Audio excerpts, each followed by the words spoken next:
Hey there, what's up? In this video, I'll give you a quick guide on how you can upscale an image with AI in Leonardo AI. So the first thing that you will have to do is of course go to your universal upscaler. So it should be right here on your left panel and then just go ahead and click that.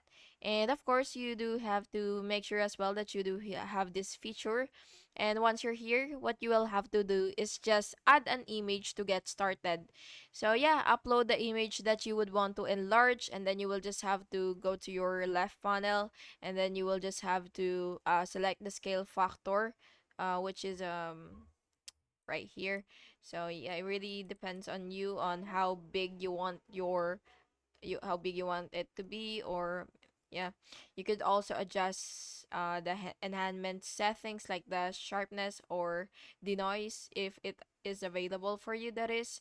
And yeah, you will just have to click upscale once you're done, and then you will just have to wait for AI to process the image, and then you could also compare the before and after results to ensure clarity.